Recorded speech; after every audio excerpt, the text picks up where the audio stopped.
Hello everyone, what is up? This is Childa here, and welcome back to another 3 tips video. Today we're going to be covering the topic of coin placement. User coins are very crucial in levels, and they were added in Update 2.0 for users to be able to add coins in their levels, similarly to how there are secret coins in main levels. And you can either place coins really well or really poorly. So today I'm going to show you what to do and what not to do to ensure that your coin placement in your levels is the best it can be. Also, for some of these tips, I'm going to be using main levels as examples, primarily because RobTop does a great job of coins most of the time. There are some times where his coins aren't the best, and I will show some of those examples too, but I feel like main levels are a great source of learning for every creator. Tip number 1 is that a coin route should be harder than a normal route. A great example of this is the second coin in Theory of Everything 2.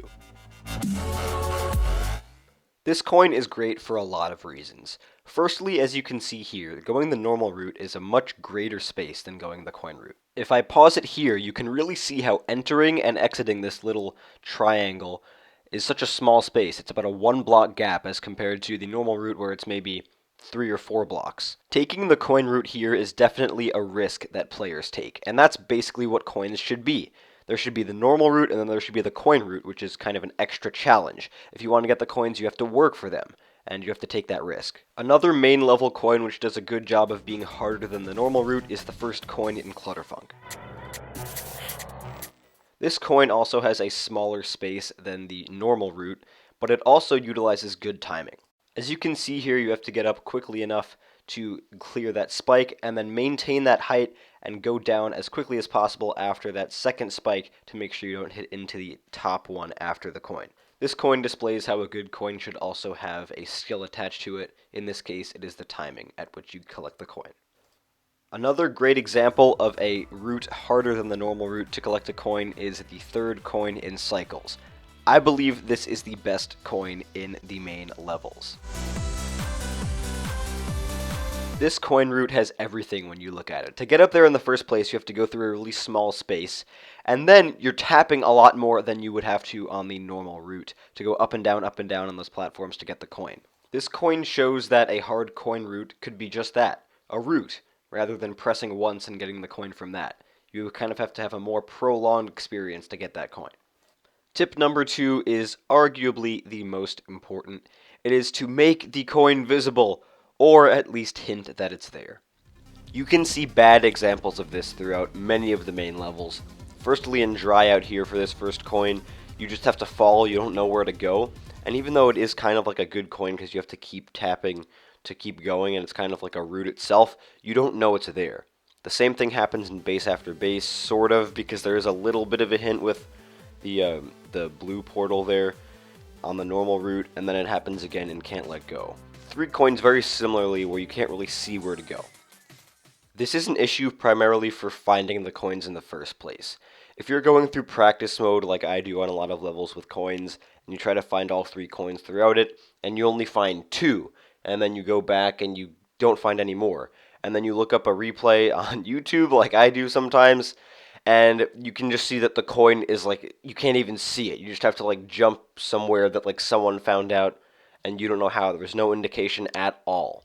A good example to show just how vague a location of a coin can be, in Clutterfunk at the third coin, you have to jump and hit the 2 rings, then the bounce pad, and then you just have to hit 1 and then fall. That's very specific. How did someone find out that by just hitting 1 of those instead of 2, you would get to the coin route?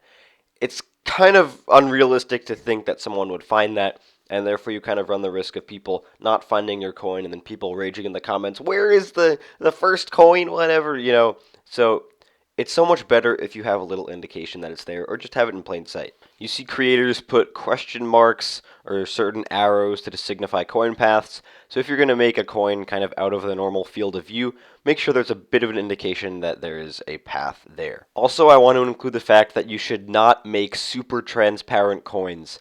A lot of creators do this. They set the opacity to like 0.10, and even though you can technically see it because it does have substance in the level, it's just so transparent that it's almost as bad as an invisible coin. So don't make your coins that transparent. If you're going to make them transparent, make them like 50 up or 70 up, because, you know, That's a lot better than 10.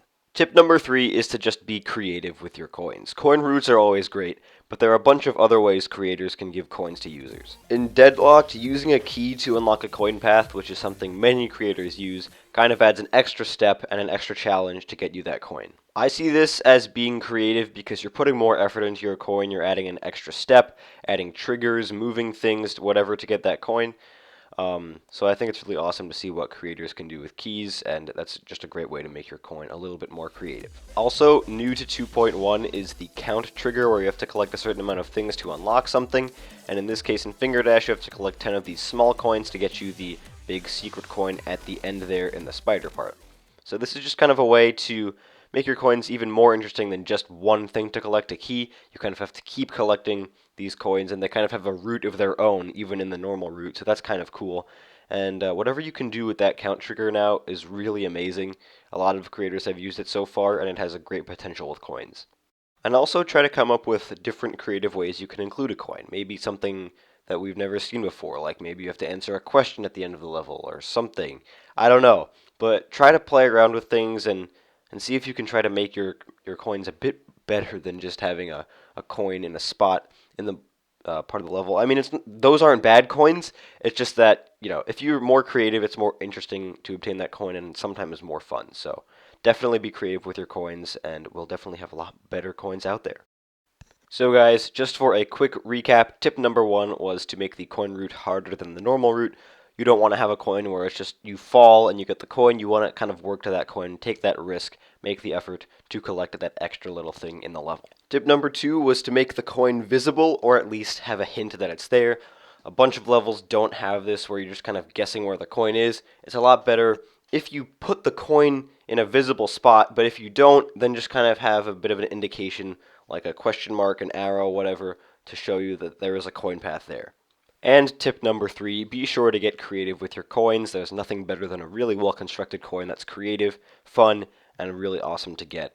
So play around in that little brain of yours and see if something can come up that is a really unique coin, something we may have never seen before, something that might require a special skill.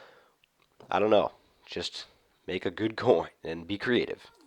Alright guys, that is it. Thank you so much for watching this 3 tips video. I hope you learned something on how to place coins better, and hopefully we'll be seeing some better coin placements in the future on online levels, because the community needs it a lot right now. It's getting better, but we can still always use the help. Also guys, these videos do take a bit more work than my normal videos, so if you would leave a like, if you did enjoy, that would be much appreciated.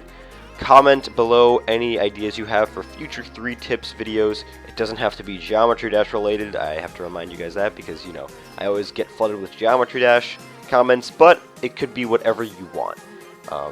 So yeah, let me know in the comments below, and subscribe for more informative videos like these. I'm going to try to get one out next week or the week after. I'll have to see, but I know you guys love 3 tips, so I'm going to try to bring more of that to you. So guys, thank you for watching once again, and goodbye.